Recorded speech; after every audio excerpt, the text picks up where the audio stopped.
Ni viongozi na wanachama wa umoja wa madereva na wamiliki wa bodaboda jiji la Mbeya wakieleza hisia zao za kumkataa mwenyekiti wa umoja huo jijini hapa kwa madai mbalimbali ikiwemo vitisho kwa wanachama wanapohoji maendeleo ya umoja wao.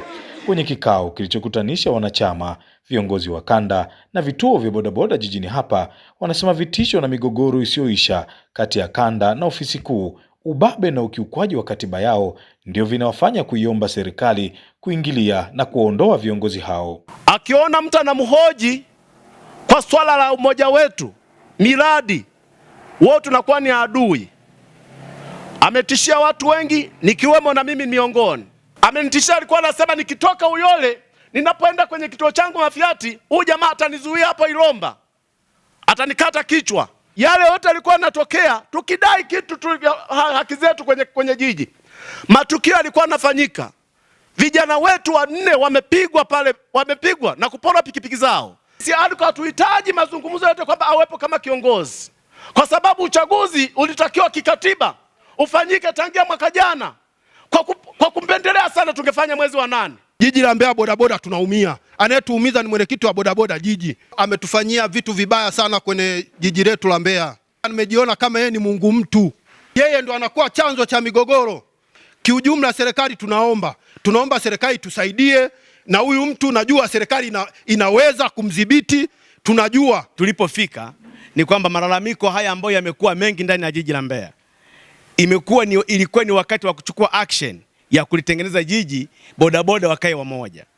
Lakini kwa saa hizi bodaboda wanagawanyika, bodaboda wanatawanyika, anashindwa kuunganisha umoja huu.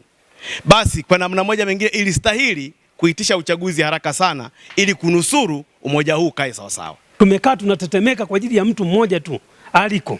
Yaani kiujumla sasa tunaomba sana serikali kama inatusikia, uongozi wa jiji kuanzia aliko, makamu wake Amani na mtunza hazina Zuberi Meja. Tuna mahitaji yetu, hela zetu wanazo, hawataki kuziweka wazi. Tumefika mahala tukitaka kuhoji tunatishiwa. Tunaomba kuanzia leo kama serikali mnatusikia, hawa watu muda wao umeisha.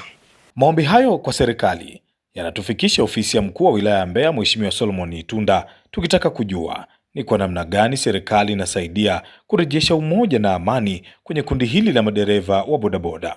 Wilaya yetu ya Mbeya kwa kushirikiana na makundi mbalimbali ya kijamii tumeendelea kutatua changamoto zetu kwa njia ya majadiliano. Kama vijana wetu katika mkutano wao wamebainisha kwamba kuna changamoto ndani ya uongozi wao, ninaahidi tarehe 2 siku ya Jumatatu saa 4 asubuhi nitawaita, nitafanya kikao cha pamoja na viongozi wao. Ni matumaini yangu baada ya hicho kikao watafanya kazi kwa umoja, watafanya kazi kwa ushirikiano, watafanya kazi kwa mshikamano. Kundi hili ni kundi muhimu sana katika wilaya yetu ya Mbeya. Ninyi mnafahamu tumeendelea kushirikiana nao kwa mambo mengi katika wilaya yetu. Kwa hiyo tuna wajibu wa kuhakikisha kwamba uongozi wao unakuwa imara, wanafanya kazi kwa mshikamano na kwa ushirikiano. Tumezungumza kwa njia ya simu na mwenyekiti wa umoja wa madereva bodaboda jiji la Mbeya Bwana Aliko Fwanda. Anasema kutosoma mapato na matumizi kwa umoja huo ni kutokuwa na ada yoyote na vyanzo vingine vya mapato, huku akieleza sababu za kuchelewa kwa uchaguzi ni mwingiliano kati ya uchaguzi wao na uchaguzi mkuu wa serikali wa mwaka 2025.